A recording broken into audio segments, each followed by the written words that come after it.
नमस्कार मित्रों, मैं हूं चेतन परमार और आप सभी का मेरे YouTube चैनल के ऊपर स्वागत करता हूं। आज से हम एक नया सब्जेक्ट का ट्यूटोरियल सीरीज स्टार्ट कर रहे हैं जिसका नाम है PHP।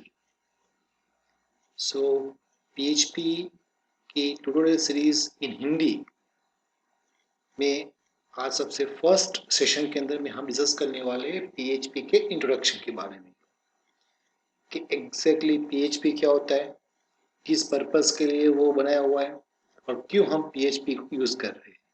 ठीक है, तो शुरू करते हैं आज का video. Let's start.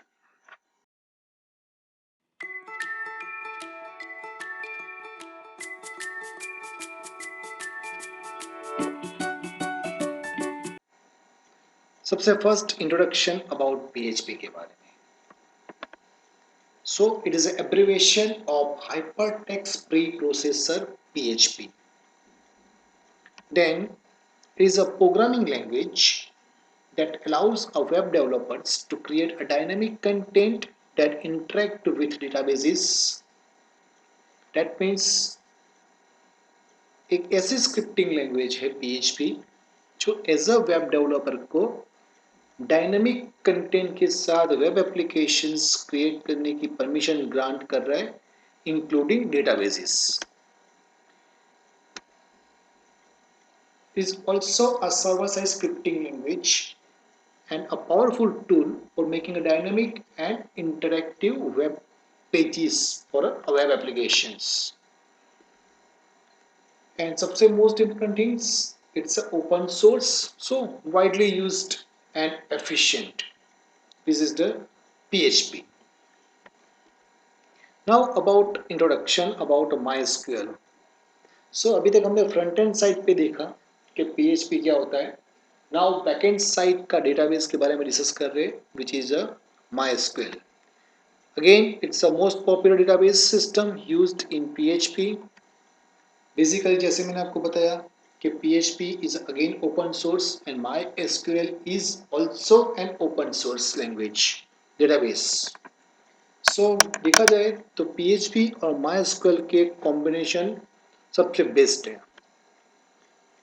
It is developed and distributed and supported by Oracle Corporation by this MySQL and used on web and runs on this server. So basically बोल सकते हैं एज अ सर्वर आप MySQL को भी use कर सकते हो।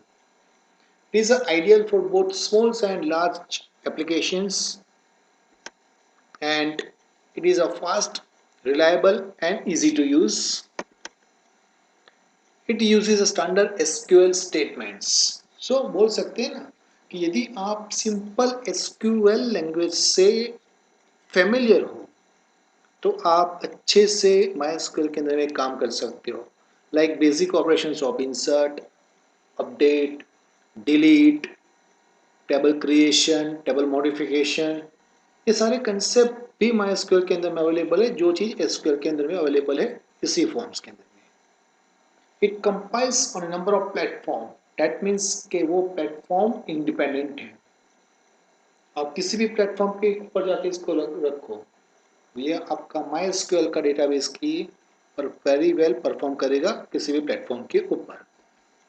And सबसे best thing, it is a free of cost, that means वो मुफ्त में मिल रहा है आपको MySQL database. Now introduction about Apache. So basically अभी हमने दो चीज के बारे में डिस्कस किया, PHP and backend database, MySQL. Now Apache. Apache is actually a web server. So it is a HTTP server and it is again a free. That means कि हम जो तीन चीज़ों आज डिस्कस कर रहे हैं सारी की सारी सॉफ्टवेयर एप्लीकेशंस आपको फ्री ऑफ कॉस्ट मिल रही है and it's all are open source. It is a just a one component that needed in a web application stacks to deliver a web contents. And one of the most common web application stacks is a LAMP, where L is stands for Linux, A is for Apache Web Server, M for MySQL, and P for PHP. So हर एक का आप first character ले लोगे, so it becomes a LAMP. Now features of PHP. So first feature is a simple, very simple programming language, PHP. It is an interpreted language. So whenever you do some code, will be executed one line by line. It is a faster. So faster is again one of the features. Open source. So it's totally available free of cost. Plus आपको लग रहा है कि आप PHP के configuration settings plus उसके systems के files के अंदर में मॉडिफाई करना चाहते हो तो आप वो भी कर सकते हो. That's why it's open source. Platform independent means PHP की एप्लीकेशन विंडोज के ऊपर भी वर्क कर सकती है, लिनक्स बेस के ऊपर भी काम कर सकती है, मैक ओएस एक्स के ऊपर भी काम कर सकती है. It's not depend on any platform. That's why it's a platform independent. It's a case sensitive.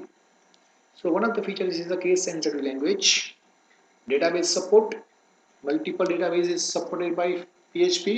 You can also use the Access, MySQL, SQL Server, also Oracle also.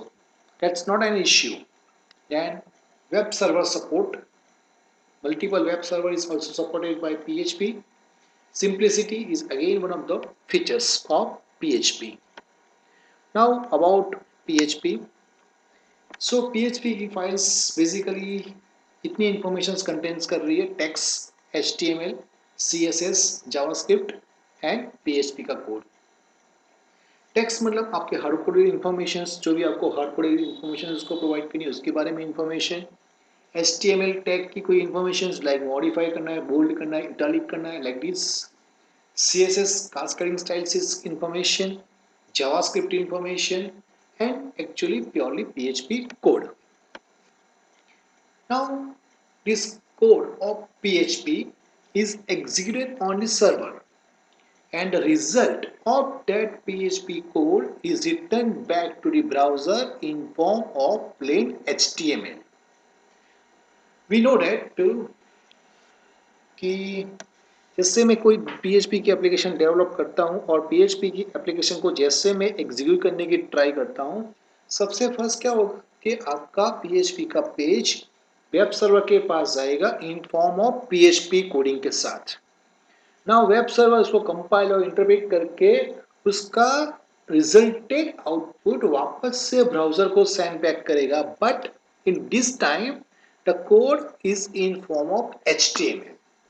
और इसीलिए शायद हम जो किसी भी पेज का व्यू सोर्स कोड या page source code देखते हैं तो वहां पे आपको HTML का ही कोड मिलता है, क्योंकि वो प्योरली HTML कोड में कन्वर्ट करके वापस करता है. इसीलिए देन एक्सटेंशन .php फाइल है. It's generate dynamic page content. It's for create, open, read, right, delete and close file on server. That means के सारे फाइल्स के ऑपरेशंस वो सर्वर के ऊपर करता है. कलेक्शन ऑफ डेटा का भी करता है. सेंड एंड रिसीव कुकीज़ के बारे में भी कर रहे हैं. It's can add, delete, modify data in your database. That means insert, update, delete. ये सारे ऑपरेशंस भी आप डेटाबेस के ऊपर कर सकते हो through PHP. Also control user access. That means rights provide करना, रोल्स असाइन करना यूजर को. And encrypt data. That means आप किसी भी सेंसिटिव इंफॉर्मेशन को आप एनक्रिप्ट करके भेज सकते हो किसी भी नेक्स्ट पेज या सर्वर के ऊपर. सो इतनी सारी इंफॉर्मेशन आपके अबाउट PHP के बारे में है. Now reason why select PHP for a scripting और सर्वर स्क्रिप्टिंग लैंग्वेज के लिए. तो फर्स्ट जैसे मैंने बताया कि वो हर प्लेटफॉर्म के ऊपर काम कर रहा है, विंडोज हो, लिनक्स हो, यूनिक्स हो, मैक्स OS हो. That's why it's a best. Second, वो हर सर्वर के साथ कॉम्पैटिबल है, चाहे वो अपाचे सर्वर हो या फिर विंडोज का IIS सर्वर हो. वो मल्टीपल रेंज और डेटाबेसेस को सपोर्ट कर रहा है. एंड सबसे best thing, it's a free. So आपको मुफ्त में मिल रहा है. That's why we are selecting this types of PHP. And it is easy to learn and runs efficiently on server side. काफ़ी इजी है, सिंपल है प्रोग्रामिंग के साइड से देखा जाए तो. Now requirement to set up PHP. यदि आपको PHP की एप्लीकेशंस को डेवलप करना है आपके सिस्टम के अंदर में, तो आपको कौन कौन सी रिक्वायरमेंट या कौन कौन से सॉफ्टवेयर चाहिए सिस्टम के लिए, उसका लिस्ट आउट। सबसे फर्स्ट चाहिए आपको एक वेब सर्वर, जैसे बेसिकली उसके लिए हम लोग यूज करने वाले Apache web server. Second day चाहिए आपको installation of PHP package. So actually आप पीएचपी का जो इंस्टॉलेशन करोगे उसका setup files, and last one is the database for MySQL. So basically हम यूज करने वाले माइस्क्यूएल, तो हमको तीन चीज चाहिए, web server, PHP and MySQL. ठीक है।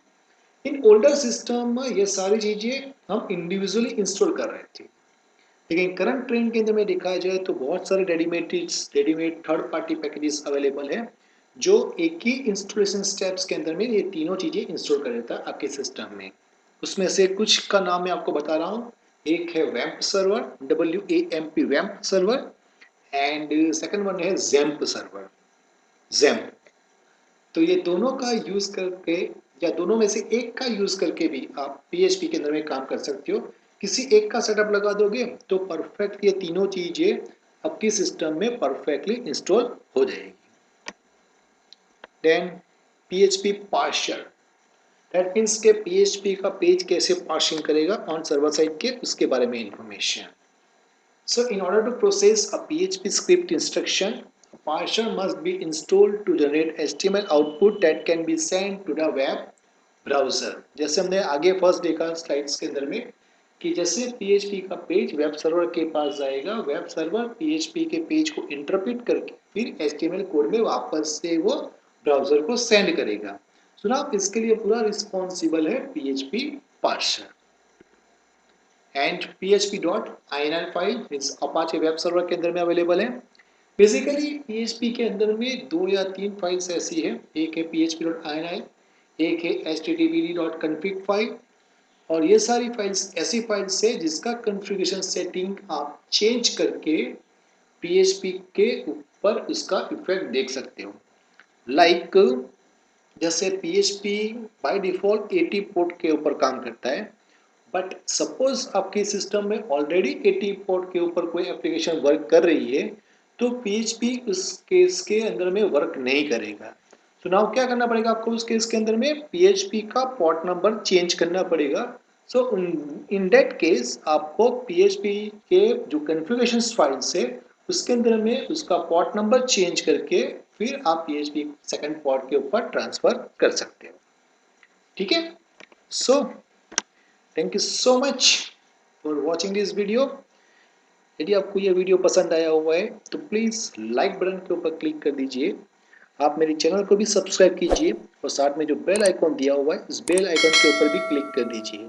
सो इन फ्यूचर यदि मैं ऐसा कोई वीडियो अपलोड करूँ तो आपको उसके बारे में इंटीमेशन मैसेज मिलता रहेगा। So once again thank you so much and have a good day.